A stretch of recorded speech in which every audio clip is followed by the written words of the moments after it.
우리가 알고 있던 당뇨병 분류 기준이 완전히 바뀝니다. 겉보기에는 멀쩡해도 중증 당뇨병일 수 있는 사람들이 생각보다 많다는 사실 알고 계셨나요?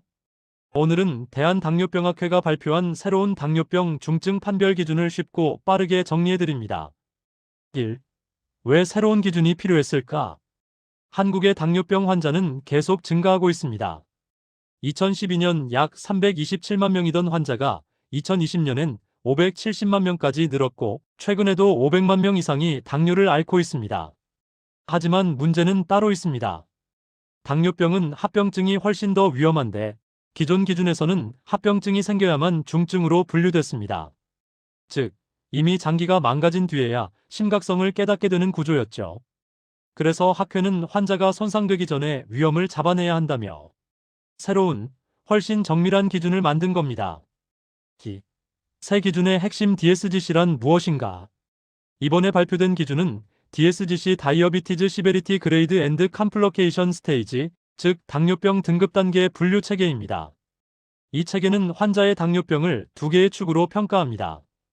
대사 등급 메타발릭 그레이드 인슐린 기능이 얼마나 망가졌는가? 합병증 단계 컴플리케이션 스테이지 실제로 장기가 얼마나 손상됐는가? 이 두 요소를 조합해 환자의 중증도를 객관적으로 평가하는 방식입니다. 3. 첫 번째 기준, 대사 등급 인슐린 상태 점검. 대사 등급은 몸 안의 인슐린이 얼마나 잘 작동하는지를 평가합니다. C-펩타이드 수치, 하루 인슐린 사용량 등을 근거로 나누는데요.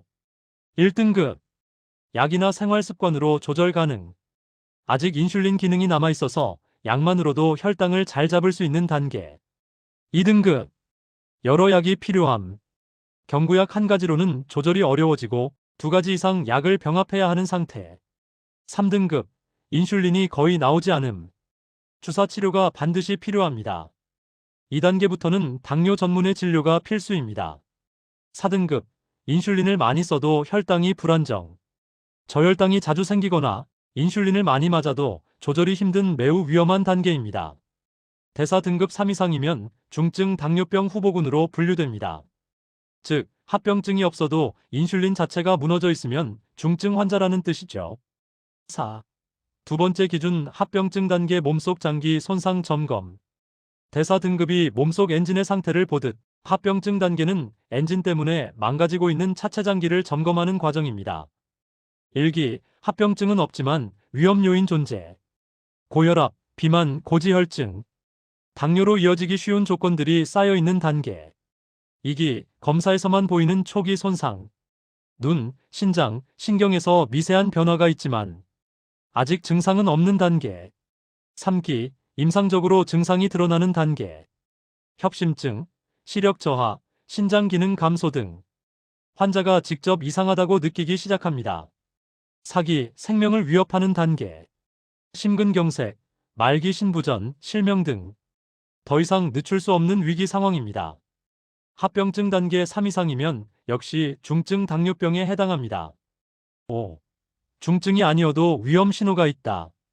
중증 단계가 아니어도 아래 항목이 보이면 반드시 전문의 상담이 필요합니다. 혈당이 계속 높게 유지됨. 심한 저혈당이 반복됨. 혈당 변동폭이 너무 큼. 망막, 신장, 심장 손상이 빠르게 진행. 이런 상태는 합병증으로 이어지는 전조 신호입니다. 당뇨병은 흔한 병이지만 가벼운 병이 아닙니다.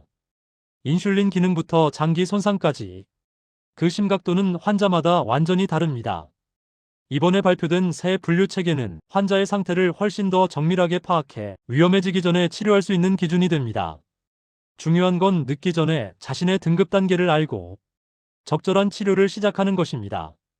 당뇨병은 조기에 잡으면 관리할 수 있습니다. 하지만 방치하면 합병증이 먼저 찾아옵니다. 여러분의 몸은 지금 어떤 단계에 있을까요? 도움이 되셨다면 좋아요, 구독 부탁드립니다.